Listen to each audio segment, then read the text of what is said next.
Hi, my name is Rafranz Davis, and today I want to present my talk to you virtually that I wanted to do physically. I did try to contact the great folks of the Tupac hologram to see if they would actually place me in Louisiana, but apparently they are not taking outside requests.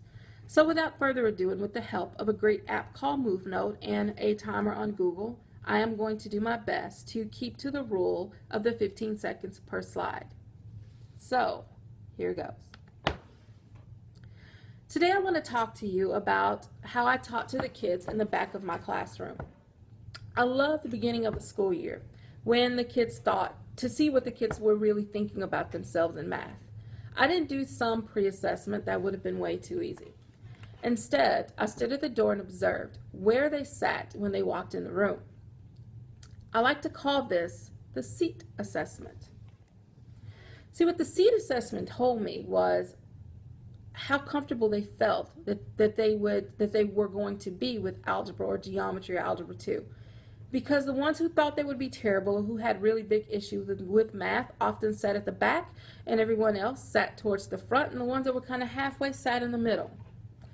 I learned this from my mother, who taught me growing up that where you sit speaks to what you think. And that has always been true in my math classroom. Much like the self-segregation of our high school, students did sometimes sit according to race, gender, or privilege at times, but when given the choice, especially in this day and age, they most often chose to sit according to their perceived mathematical ability. It goes without saying that I think therefore I am most definitely applied. They thought they were horrible at math, therefore they tried to sit as far away from the learning as possible. Little did they know that that was not even the case. So I'll just admit right now that this is not from some great mathematical data collection. This is really from my observations of my classroom, the feedback from my students, and also just simple verbal, visual, and active proof. I would listen as kids would walk in and say things like, "Man, I'm sitting in the back." It was great when they said that. I would just kind of laugh and giggle inside because that was never really the case. Because every space in my room was a space for prime learning. Every single corner, every square, inch, centimeter, meter, however you measured it, it was all a space for prime learning. I loved when they would wait for me to actually write down problems for them and work them out step by step, because I never did that. I think that's what they thought my smartboard was for. Clearly it was not, because that's not the way we rolled in our math class.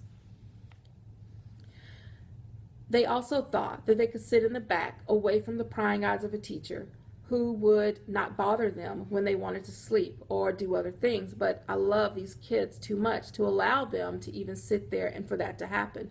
We learned together, and this was pretty much as secure as it got. Collaboration was never easy. No, not at all. I didn't say impossible, but it most definitely wasn't easy. But the seat assessment also didn't apply because they learned that they could work together in any space and everything would be okay. Technology had a place definitely in my classroom because it enabled me to be any place in the room and facilitate, or if I need to directly teach a formula or a concept, I could do that from any place in the classroom. It's awesome.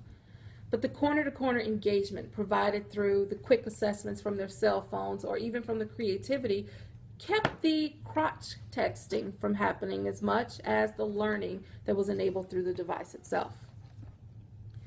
But the greatest moments were when I would have the kids collaborate, and eventually they would leave their self-selected areas and meet someplace with kids that were in the front or the middle or the side or what they thought was the back. I don't know.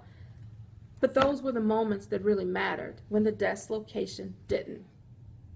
That's an EduWin. It's called confidence-driven collaboration. The kids believed they could, therefore there was no fear of thinking that they could not. I love when they would say things like, "Miss, your class is different," or "Miss, you didn't give all the steps for us to write and then just do." Absolutely not.